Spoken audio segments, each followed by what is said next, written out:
आज हम बात करेंगे कि डीवर्मिंग, कबूतरों में डीवर्मिंग कैसे करते हैं। डीवर्मिंग का मतलब क्या होता है और ये क्यों करना ज़रूरी है, इसके बारे में पहले जानेंगे और उसके बाद हम लोग एक्चुअल में डीवर्मिंग के लिए क्या क्या लगता है सामान और डीवर्मिंग कैसे की जाती है इसके बारे में डिस्कस करेंगे।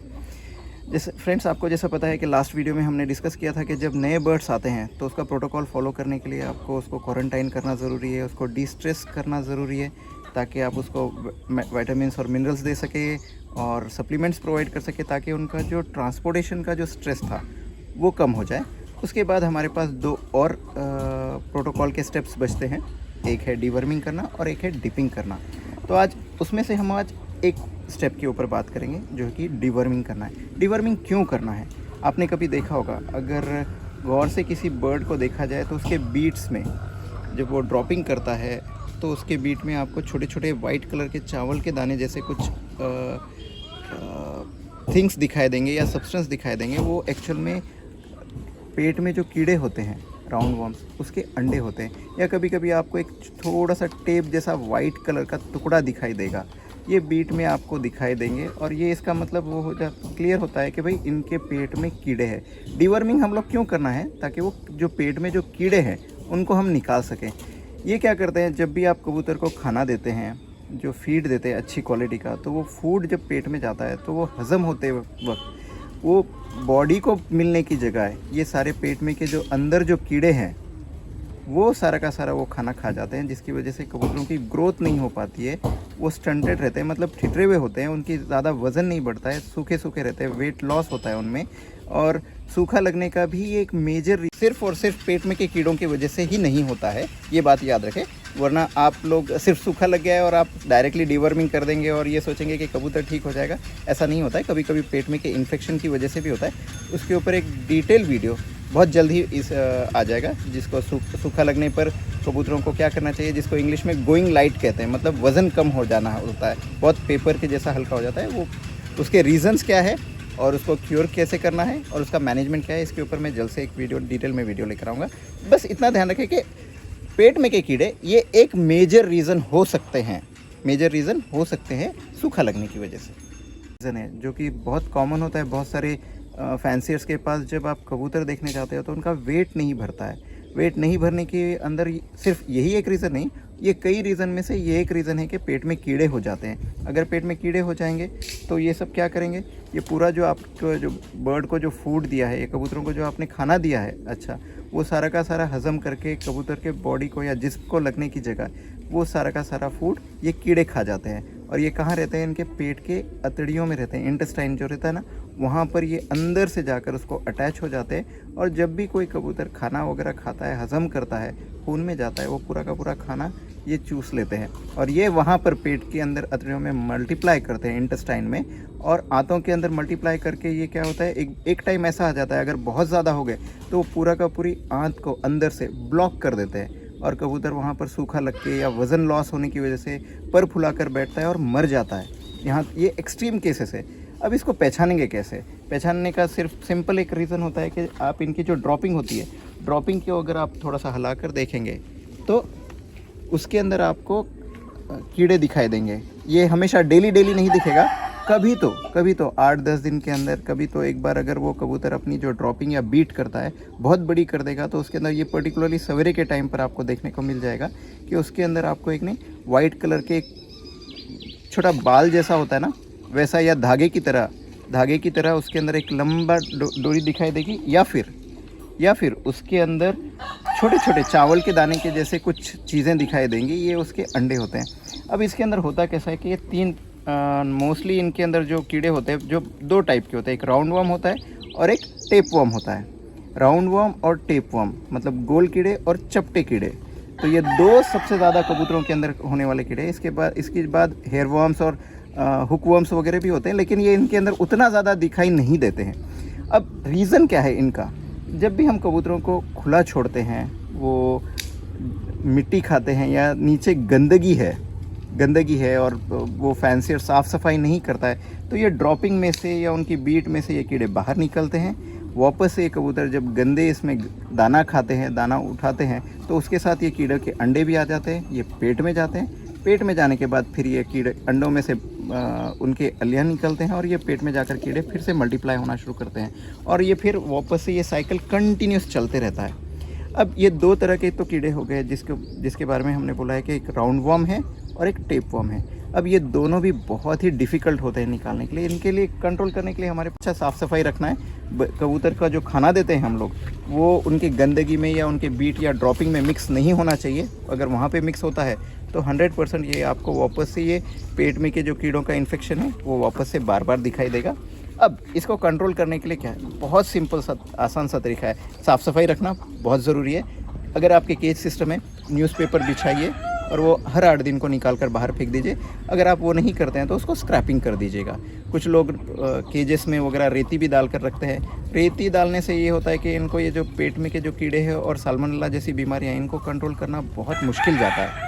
क्यों? क्योंकि आप कित भी कर लें, ये रेती को हम लोग साफ़ नहीं कर पाते। उसका एक अल्टरनेट ये होता है कि आप वो रेती को डिसइंफेक्ट करते जाएँ। हर 8-15 दिन या महीने में एक बार उसके अंदर डिसइंफेक्टेंट डालते जाया करें ताकि, और बाद में उसको मिक्स करके सुखा दें।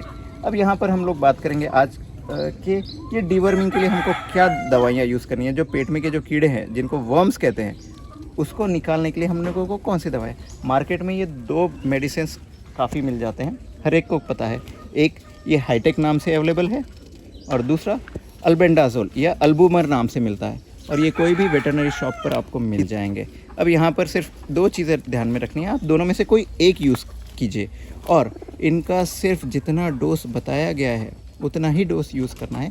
एक्स्ट्रा डोज, जैसे हम ऑलरेडी बात कर चुके हैं पिछले कई वीडियोस में भी, कि जब भी आप किसी चीज़ का ज़्यादा डोज देते हैं तो उसके निगेटिव इफ़ेक्ट या विपरीत परिणाम होते हैं, उसको अवॉइड करना हमको ज़रूरी है। हमारा सिर्फ इतना ही काम है कि ये दवा से हमारे कबूतरों के पेट में जो कीड़े हैं वो बाहर निकल जाएँ, मर जाए और बाहर निकल जाएँ। तो ये जो दवाइयाँ होते हैं ये कीड़ों को मारते नहीं हैं। एक बात याद रखिए, ये कीड़ों को, ये इनको पैरालाइज़ कर देते हैं। पैरालाइज़ करने के बाद ये पेट में से उनका जो अटैचमेंट होता है आंतों के साथ, उसको ढीला कर देते हैं और ये क्या होता है, इनके ड्रॉपिंग के साथ या इनकी बीट के साथ बाहर निकल जाते हैं। बाहर निकल जाने के बाद वो आप उसके अंदर देखेंगे वो स्टिल ज़िंदा रहते हैं, लेकिन बाहर आने के बाद वो मर जाते हैं। तो ये दवाइयाँ सिर्फ़ और सिर्फ उनको पैरालाइज़ करते हैं। अब ये पैरालाइज़ करने के बाद अब इसके अंदर हमको क्या करना चाहिए, इसका एक डोज जो होता है वो देना चाहिए। तो ये दोनों में से कौन सी अच्छी है? दोनों भी दवाइयाँ बहुत ही अच्छी है, इफ़ेक्टिव है, और हमको कोई भी एक दवा हमेशा बार बार यूज़ नहीं करना चाहिए। कोई ये कह देता है कि भाई मैं अल्बूमर हमेशा बार यूज़ करता हूँ, मैं अल्बूमर से ही मुझे अच्छे रिज़ल्ट मिलते हैं, या फिर मैं हाईटेक ही यूज़ करता हूँ और हाईटेक से अच्छे रिज़ल्ट। ऐसा नहीं होता है। हर बारी को हमको अल्टरनेट करके यूज़ करना पड़ता है। साल में 2 बार हमें डिवर्मिंग करनी है हमारे बर्ड्स की, ताकि उनको सूखा ना लगे, कोई बीमारी ना हो। अगर फर्स्ट टाइम जनवरी में या फरवरी में आपने अल्बेंडाजोल या अल्बूमर यूज़ किया है तो जाकर आपको जून जुलाई के अंदर 6 महीने के बाद वापस से आपको हाईटेक यूज़ करना है। फिर अगली बार अल्बेंडाजोल। मतलब हम जब भी ये दवाइयाँ यूज़ करेंगे अल्टरनेट करके यूज़ करेंगे। अल्टरनेट यूज़ करने का फ़ायदा ये होता है कि इससे वो कीड़ों के अंदर भी रेजिस्टेंस नहीं आता है। मतलब वो ये दवाइयाँ उन पे हमेशा असर करती रहेगी। कभी ये एक दवाई यूज़ किया, नेक्स्ट टाइम दूसरी दवाई यूज़ किया। ठीक है, यहाँ तक तो हमको अब क्लियर समझ में आ चुका होगा। अब हम एक्चुअल में इनको डोज कैसे देना है कबूतरों को। ये जो दवाइयाँ हैं, अल्बूमर हो या फिर आइवरमेक्टिन हो, दोनों में से जो भी हम यूज़ कर रहे हैं उसको पिलाना कैसा है, इसका टाइमिंग और इसका डोज बहुत इंपॉर्टेंट है। अभी तो ये वीडियो शूट करने के लिए हम लोग ये दिन में बना रहे हैं, लेकिन जहाँ तक हो सके, अगर आपके पास, बहुत सारे लोग इसको पीने के पानी में मिक्स करके देते हैं, मेरा जहाँ तक एडवाइस रहेगा आप इसको पीने के पानी में मिक्स करके कभी ना दें। बहुत लोग एडवाइस भी करते हैं, जब आपके पास 100-150 कबूतर हो जाएंगे, 200 कबूतर हो जाएंगे, तो ये आपको मुश्किल लगता है कि भाई उतने सारे कबूतर को पकड़ के देना दवाइयाँ, बहुत मुश्किल लगता है। और बहुत सारे लोग क्या करते हैं, इसको पीने के पानी में एक डोज डाल देते हैं। होता क्या है कि पीने के पानी में जब ये दवाइयाँ जाती हैं, कबूतर पानी नहीं पीता है, और अगर आपने उसको प्यासा रखा है तो वो ज़्यादा पानी पी लेगा। तो दोनों भी कंडीशन में, अगर वो पानी कम पीता है तो भी वो कीड़े नहीं मरेंगे, और ज़्यादा भी पीता है तो इसका उसके हेल्थ के ऊपर इफ़ेक्ट होगा। इससे बेहतर ये होता है, हमको पता ही नहीं होता है, अगर हमने पानी के अंदर ये दवाइयाँ डाल के दिया है कबूतर को प्रॉपर दवाई गई ही है या नहीं, इसका हमें रिज़ल्ट ही पता नहीं चलता है। बेटर यही होता है कि हम हर एक कबूतर को पकड़ कर उसको दवाइयाँ दें, और हम उस टाइम पर हमको श्योरिटी होती है कि जितना डोज उस कबूतर को चाहिए वो डोज क्या है, क्योंकि इनका डोज इनकी वेट के ऊपर डिपेंड करता है। जो डोज मैं शायद ये उज़्बेक टम्बलर को दूँ, या शॉर्ट सैटिनेट्स को दूं या शॉर्ट फेस टम्बलर्स को दूं, वही डोज मैं किंग्स को, मॉडर्नास को या पाउडर्स को नहीं दे सकता, क्योंकि उनका बॉडी वेट ज़्यादा होता है। जो कम बॉडी वेट रहेगा, क्योंकि इनका जो भी डोज है ये इनके वज़न के ऊपर डिपेंड करता है, मतलब जितना कबूतर का वज़न है उस हिसाब से हमको डोज देना है। बट नॉर्मली आप एक थंब रूल याद रखें कि अगर बड़ी ब्रीड है, जैसे किंग हो गया, रंट्स हो गए, मॉडर्ना हो गया, या हंगेरियंस हो गए, अमेरिकन फैंटल्स हो गए, यहाँ पर इन्हें हम 2 से 3 ड्रॉप देने हैं। और अगर छोटी ब्रीड रही 1 से 2 ड्रॉप, डिपेंड करता है। अगर बहुत छोटी ब्रीड है जैसे शॉर्ट फेस टम्बलर्स वगैरह हो गया, उन्हें एक ही ड्रॉप इसका मोर देन सफिशिएंट होता है। मीडियम साइज़ की ब्रीड है 2 ड्रॉप दे दिया।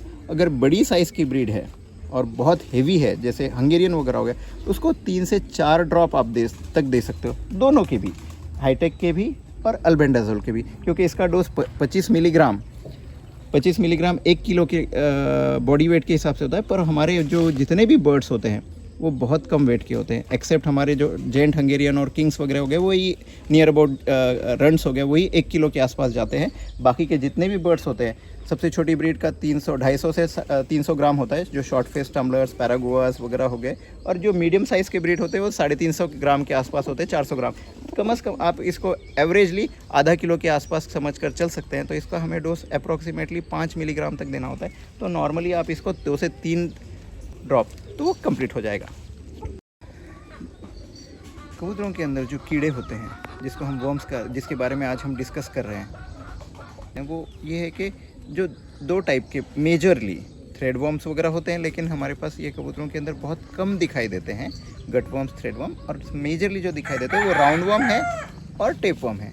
राउंड वर्म कैसे दिखता है आप यहाँ पर देख सकते हैं, जो कि आपको एक धागे की तरह दिखाई देगा। और टेप वर्म जो कि चपटा होता है वो ऐसे दिखाई देता है। अभी हम देखेंगे कि ये मेडिसिन्स देते कैसे हैं। नॉर्मली जैसे हमने डिस्कस किया है, इसको प्रिफरेबली हमें शाम में देना चाहिए और इंडिविजुअली देना चाहिए, मतलब एक एक कबूतर को पकड़ कर देना चाहिए, बजाय इसके कि हम इसको पानी में मिक्स कर दें। लास्ट टाइम मैंने अपने फार्म के ऊपर हाईटेक यूज़ किया था, तो इस बार मैं हाईटेक यूज़ नहीं करूँगा। हालांकि ये बहुत अच्छी मेडिसिन है, इसके भी रिजल्ट्स बहुत अच्छे दिखते हैं। मतलब आप शाम में डाल दीजिए, मॉर्निंग तक सारे के सारे पेट में जो कीड़े रहेंगे वो बाहर आ जाते हैं। लेकिन लास्ट टाइम मैंने जनवरी में इस हाईटेक को यूज़ किया था, तो मैं जुलाई में यहाँ पर अल्बेंडाजोल या अल्बूमर को यूज़ करूँगा। आप कोई भी ब्रांड यूज़ कर सकते हो, सिर्फ उसके अंदर जो कंटेंट हो वो अल्बेंडाजोल का हो, अल्बूमर के नाम से मिलता हो या कोई और कंपनी का नाम से मिलता हो। आज हम जो यूज़ करेंगे वो ये वाला यूज़ करेंगे। ये आपको इस तरह से कुछ मेडिसिन में दिखेगा और ये वाइट कलर का पाउडरी सॉल्यूशन होता है। अगर हम इसे पानी में मिक्स करेंगे तो ये पूरा का पूरा पाउडर का जो वाइट कलर का जो सॉल्यूशन होता है वो पानी में नीचे बैठ जाता है और क्लियर वाटर आ जाता है। तो क्लियर पानी कबूतर पी लेगा तो उसके पेट में वो दवाई नहीं जाएगी। इसलिए हमें प्रेफर करना चाहिए कि हम उसको मुंह खोलकर इंडिविजुअली ही बर्ड को दें। ड्रॉपर जो कि आपको किसी भी मेडिकल शॉप पर या घर पर भी मिल जाएगा, जस्ट आपको इसको यूज़ करना है।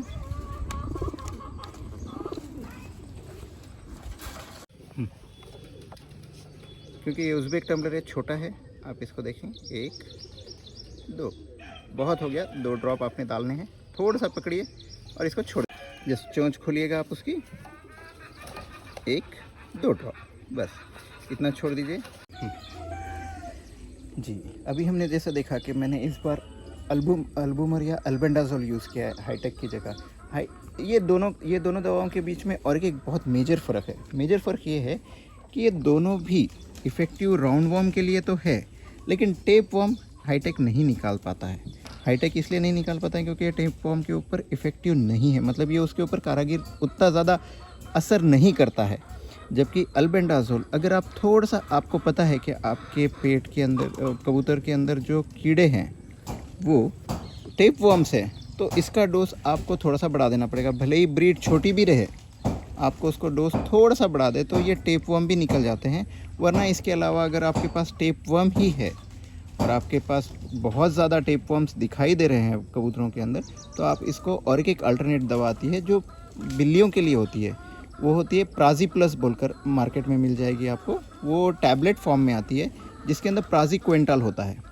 प्राजीक्विंटल जो है वो दवा स्पेसिफिकली टेप वर्म्स के लिए बनी है। आप उसको टेप वर्म्स के लिए ही यूज़ कर सकते हैं। मतलब जब आप श्योर हो गए कि कबूतरों के बीट के अंदर आपको दिखाई दे रहा है कि सिर्फ़ और सिर्फ टेप वर्म्स है, और क्योंकि हाईटेक देने पर ये टेप वर्म्स नहीं निकलेंगे। बहुत सारे फ्रेंड्स ये भी बताते हैं कि भाई हमने तो डिवर्मिंग किया था सर, लेकिन वो उतना इफ़ेक्टिव नहीं दिखा, कबूतर सूखा लग गया और वो मर चुका है। वो इस वजह से होता है कि उन्होंने हाईटेक के बारे में बहुत सुना है कि भाई ये जो हाईटेक या आइवरमेक्टिन है ये बहुत अच्छा इफ़ेक्टिव है, क्योंकि बहुत सारे लोगों ने यूज़ किया है और यूज़ करने के बाद उनको उनके बर्ड्स में के जो कीड़े होते हैं वो निकल चुके हैं, ये दिखाई देते हैं। लेकिन अगर किसी फैंसियर के पास उसके जो बर्ड्स है उसके अंदर अगर वो टेपवर्म रहेंगे तो टेपवर्म ये वाली दवा से नहीं निकलेंगे। उसके लिए या तो आपको अल्बेंडाजोल या अल्बुमर यूज़ करना पड़ेगा या प्राज़िक्विंटल यूज़ करना पड़ेगा। आप अगर कोई वेटरनरी शॉप पर जाएंगे, उसको बोलेंगे कि प्राज़िक्विंटल चाहिए हमें, तो वो आपको प्राज़िक्विंटल दे देगा, लेकिन वो तभी यूज़ करें जब आपके पास टेपवर्म्स हैं। अगर टेपवर्म्स नहीं है तो ये दो दवाइयाँ बेहतर है, दोनों में से एक अल्टरनेट। हर बारी को एक ही मत यूज़ करें, अल्टरनेट यूज़ करके ये करें, नहीं तो रेजिस्टेंस तैयार होगा। मतलब बार बार आप अगर हाईटेक ही यूज़ करेंगे तो कुछ सालों के बाद आपके पास इवन हाईटेक यूज़ करने के बाद भी सारे के सारे टेपवर्म्स, राउंड वर्म्स नहीं निकलेंगे। इसलिए हमें हमेशा दवाइयाँ अल्टरनेट करती रहनी चाहिए। ब्रांड भी अगर आप अल्टरनेट करेंगे तो भी चलेगा, लेकिन जहाँ तक हो सके इस बार आइवरमेक्टिन यूज़ किया है तो अगली बार अल्बेंडाजोल यूज़ कीजिए या उसके बाद फ्लुक्लानाजोल यूज़ कीजिए। दोनों कोई भी मेडिसिन आप कंटिन्यूसली एक ही टाइप का मत यूज़ किया करें। और हमेशा याद रखें, अगर टेपवर्म है आपके पास तो टेपवर्म या चपटे जो कीड़े बोलते हैं वो अगर आपके कबूतरों के पेट में हो चुके हैं तो आपके हाईटेक नहीं यूज़ करनी है। आपको अल्बेंडाजोल हाइयर डोज में, मतलब ज़्यादा डोज देना है। मतलब जहाँ पर आप उसको 1 या 2 ड्रॉप दे रहे थे वहाँ पर आप उसको 3 से 4 ड्रॉप, डिपेंड करता है वो कबूतर का वज़न कितना है उतना देना है।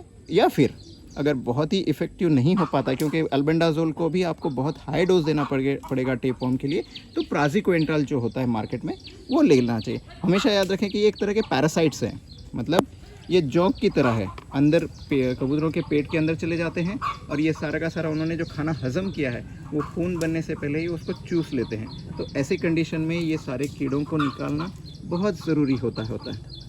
और हमेशा इसके अंदर एक बात हम ध्यान रखनी चाहिए कि ये देना कब है। मैंने आपको बताया है कि जब भी ये शाम होती है उस टाइम पर देना है। रिवाइज़ करते हैं हम कुछ पॉइंट। शाम के टाइम पर देंगे तो मॉर्निंग तक सारे के सारे आपको वर्म्स अगर आपके कबूतरों के पेट में होंगे तो निकल जाएंगे। ये सूखा लगने के अंदर बहुत इफ़ेक्टिव मेडिसिन है। दूसरी बात, अगर ये पीने के पानी में न देते हुए डायरेक्टली ड्रॉपर से कबूतर के मुंह में डालें तो आपको भी श्योर रहे कि जितना डोज लगता है उस कबूतर को वो आपने अपने हाथों से दिया है और उसने पिया है। वरना पीने के पानी में कबूतर पानी पीता नहीं है, या फिर अगर ज़्यादा पी लेता है तो निगेटिव इफेक्ट हो सकते हैं। और तीसरी एक इम्पॉर्टेंट बात, ये कब देना है। साल में दो बार देना है। जैसे 6 महीने के डिफरेंस है, हम लोग इसको जनवरी में एक बार देते हैं और नियर अबाउट जून जुलाई के अंदर एक बार देते हैं, ताकि इनके पेट में के कीड़े निकल जाएं। एक बार देने पर पूरी तरह से कंट्रोल नहीं हो पाता है।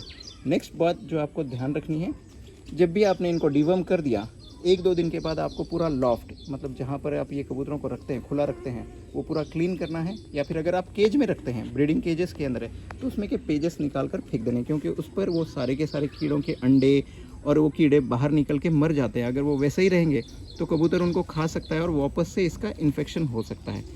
और आखिरी सबसे इम्पॉर्टेंट बात, ये देते वक्त कब देना है, ब्रीडिंग सीज़न में जहाँ तक हो सके इसको अवॉइड करें, क्योंकि ये सीज़न में हम लोग सारे के सारे फार्म पे के जो ब्रीडर पेयर्स है उसके मेल्स और फीमेल्स सेपरेट कर देते हैं। मैं इसके ऊपर एक डिटेल में वीडियो बताऊंगा कि एक्चुअल में ये सेपरेशन क्यों करना है। बारिश के दिनों में जहाँ तक हो सके कबूतरों की ब्रीड नहीं लेनी चाहिए, तो हम लोग यहाँ पर मेल फीमेल को सेपरेट कर देते हैं और उस टाइम पर ये आपको मेडिसिन देनी है। लेकिन अगर किसी वजह से आपके पास ये ब्रीडिंग होते हुए आप इसको यूज़ करना चाहते हो, तो कबूतर के अगर बच्चे 10 दिन तक हैं, मतलब हैच होने के बाद से 10 दिन तक है, तब तक आप इसको कभी यूज़ ना करें। वरना ये सारे का सारा आपने जो कुछ भी दवाई पिलाई है रात में वो बच्चों को भी पिलाएंगे और बच्चे मर जाएंगे।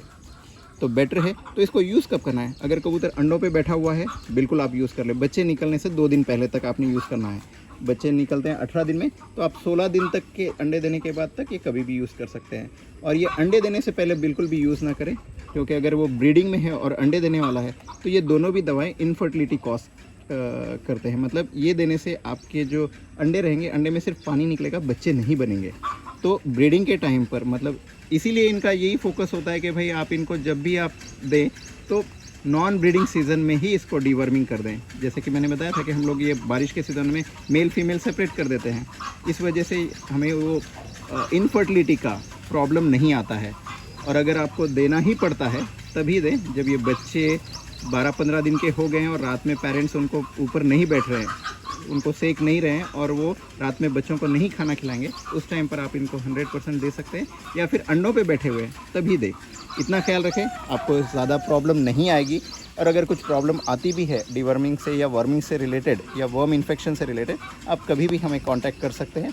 डिटेल्स के लिए आप कुछ भी चाहिए तो आप इस वीडियो के नीचे जो कमेंट सेक्शन है वहाँ पर आप कमेंट कर सकते हैं। जहाँ तक हो सके मैं सारे के सारे कमेंट्स को रिप्लाई देने की कोशिश करूँगा।